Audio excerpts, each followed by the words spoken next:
দেখুন, ঋতব্রত ব্যানার্জি একটা press conference করেছেন, করে উনি বলেছেন যেটা জাজমেন্ট পাস হয়েছে, যেই জাজমেন্টে ওনাদেরকে রেকগনাইজ করা হয়েছে to be the real Trinamool Congress. প্রথম কথা হচ্ছে যে এই মামলাটা ঋতব্রত ব্যানার্জি করেননি, এই মামলাটা জুহি বিশ্বাসের সাথে আরো 2-3 জন মিলে তারা এই মামলাটি করেছেন।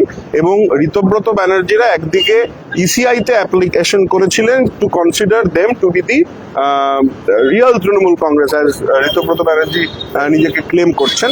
কিন্তু সেখান থেকে ইসিআই থেকে এখনো কোনো নির্যাস আসেনি, সেটা আপনারা জানেন।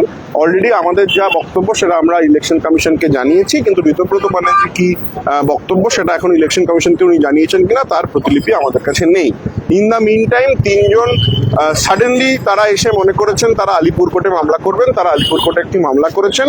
এটা একটা এক্স পার্টি অর্ডার পাস হয়েছে, যেটাতে প্রাইমা ফেসি প্রথম দিন একটা ইন্টারিম অর্ডার পাস করা যায়, কোর্টের সেই অধিকার আছে, সেই কোর্টের কাছে গেলে সেই ইন্টারিম অর্ডার পাস হয়, সেই ইন্টারিম অর্ডার পাস হয়েছে, এটা নিয়ে নেসেসারি অ্যাকশন নেওয়া হবে। একটা বিভ্রান্তি সৃষ্টি করার চেষ্টা করা হচ্ছে এই আইনের কথা বলে, এই কোর্টের অর্ডারের কথা বলে। এটা একটা জাজমেন্ট নয়, এটা কোনো ফাইনাল অর্ডার নয়।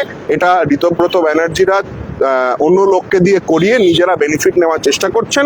কখনো ইসিআইয়ের কাছে গিয়ে বেনিফিট নেওয়ার চেষ্টা করছেন, কখনো আলিপুর কোর্টের কাছে গিয়ে বেনিফিট নেওয়ার চেষ্টা করছেন। ওনারা নিজেরা দিগ্ভ্রান্ত, তাই তৃণমূল কংগ্রেসের লোকেদেরও দিগ্ভ্রান্ত করার চেষ্টা করছেন আইনের মারপ্যাচের মধ্যে দিয়ে। দেখুন, কথাটা হচ্ছে যে কোন স্ট্যাটুটরি মানে পলিটিক্যাল পার্টি রেকগনাইজ করা, পলিটিক্যাল পার্টির নাম রেকগনাইজ করা, তার সিম্বল রেকগনাইজ করা, সেটার জন্য একটা পার্টিকুলার নির্যাস আইন আছেন। এবং আমার বিশ্বাস ঋতব্রত বন্দ্যোপাধ্যায়ের উকিলরা সেটা ওনাকে বলার দরকার মনে করছেন না। সেই জন্য ঋতব্রতবাবু জানেন না বলে উনি নিজের মতো করে নিজের একটা বক্তব্য রাখছেন।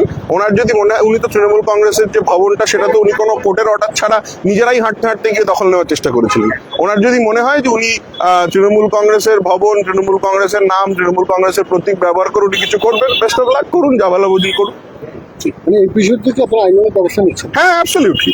এটা একটা x party interim order, this will be taken care of.